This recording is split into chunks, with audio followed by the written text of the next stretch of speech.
अच्छा आदमी था, है ना? बहुत अच्छा आदमी था। ये बात तुमने कह दी यकीन से या अंदाजे पर? अब कुछ ना कुछ तो कहना बनता था ना उसके जनाजे पर। नहीं कहते तो जमाने को तुम्हारी अच्छाई पर शक हो जाता, और अगर वो सुनता ना तो खुशी के मारे पागल बेशक हो जाता। खैर ये बताओ कि अच्छा ही था तो अच्छेपन का हिसाब क्यों नहीं दिया?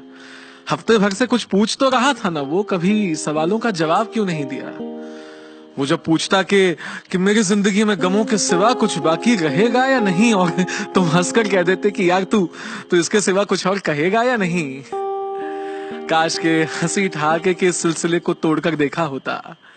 काश के जितने बार उसे अलविदा कहा उसी रास्ते पर रुक कर पीछे मुड़कर देखा होता, तो जानते कि तुमसे मिलने के बाद वो कभी घर नहीं गया था। उसके चेहरे से नाराजगी का असर नहीं गया था। वहीं पेड़ के सहारे सड़क के किनारे बैठ जाया करता था, आते जाते मुसाफिरों से रूठ जाया करता था। तुम जानते थे ना कि वो हम सब से कुछ दिनों से बड़ा अलग अलग सा, दूर सा रहता था। पर क्या ये जानते हो कि अकेले पलंग पे लेटा अपने घर में पंखों दीवारों को घूरता रहता था? कहा तो था उसने कि मिलो, मुलाकातें करनी है, जो जो किसी और से नहीं कही वो तुमसे बातें करनी है। और तुम ऐसे में जिंदगी कैसे जीनी चाहिए ऐसी बातें फर्जी भेजकर, दो चार चुटकुलों के साथ हंसी वाला इमोजी भेजकर तुम्हें लगता था कि वो संभल जाएगा। संभला नहीं तो क्या हुआ, अच्छा आदमी है, समझ जाएगा। पर वो तुम्हारी चीजों को पढ़कर सोचता था कि एक मेरे पास ही हंसने की हसरत क्यों नहीं है, एक जिंदगी में मेरे सिवा ही किसी को मेरी जरूरत क्यों नहीं है? जरूरत है। काश के उसे एहसास दिला दिया होता, काश के उसे एहसास दिला दिया होता, बिना वजह गले लगाकर पास बिठा लिया होता। काश के जानते कि हर रोज वो जानबूझकर बिना कुछ खाए बेहोश कैसे हो जाता था। काश के समझते कि वो बोलते बोलते खामोश कैसे हो जाता था। काश के उसके लिए ही उससे लड़ लिया होता, उसकी घर की दीवारों से ज्यादा उसकी उस डायरी को पढ़ लिया होता, तो जानते कि उसके आंखों में कोई सपना नहीं था। उसके अपने बहुत थे पर उसका कोई अपना नहीं था। काश के हम में से कोई तो उसके घर पे वक्त पर पहुंचा होता, तो उसने उस दवाई की शीशी को खोलने से पहले कुछ तो सोचा होता। काश। कहते हैं रिश्ते बांधते हैं ना, तो उसके घर में वो जंजीर मौजूद थी। जिस मेज पे दवाई की शीशी थी वहीं माँ पापा की तस्वीर मौजूद थी। पर उस वक्त उसका कोई अपना उसके पास नहीं था। दिल का हर एक दोस्त था तो सही, पर दिल के खास नहीं था। इस बार उसने जिंदगी का रास्ता मौत के जानिब समझा। इस बार उसने चले जाना ही मुनासिब समझा।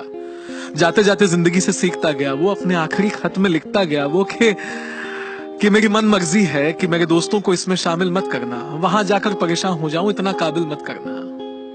और तुम्हें जब जिंदगी बेसब्र मिली, तुम्हें उसके जाने की खबर मिली, तब एहसास हुआ कि वो सच कहता था, कितना सच्चा था। और आज सफेद लिबास पहनकर दुनिया को ये बताने आए हो कि वो कितना अच्छा था। अपने आप को दोस्ती का खुदा, रहनुमा, फरिश्ता सबसे जुदा कहने आए हो। जब तक वो था तब तक तो मिले नहीं, आज आखिरी अलविदा कहने आए हो। खैर, जब वक्त की परतों से लम्हों की धूल हटाओगे, जब उसके कब्र पे फूल चढ़ाने जाओगे, तो थोड़ी सी बेअदब सी, अजब सी, लेकिन नाराज आएगी। उसकी आखिरी मिट्टी से वो एक आखिरी आवाज आएगी। आवाज कहेगी कि ऐसे कई मंजर के गवाह हम सभी खुद हैं। मुझ जैसे कई अच्छे लोग आज भी तुम्हारी महफिल में मौजूद हैं। तो अगली बार मेरे जैसा कोई दिख जाए तो उससे बातें करना, मुलाकातें करना, उसका दिल रख लेना, उसके घर जाकर उसे तोहफे देना और उस दवाई की शीशी को खिड़की के बाहर फेंक देना।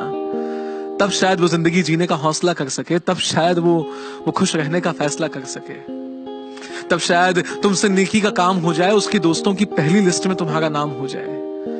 ये बातें हम सब जानते हैं, सबको पता है। बस आज कहना लाजमी था, ताकि तुम्हें किसी के घर जाकर सफेद लिबास पहनकर ये ना कहना पड़े कि वो अच्छा आदमी था।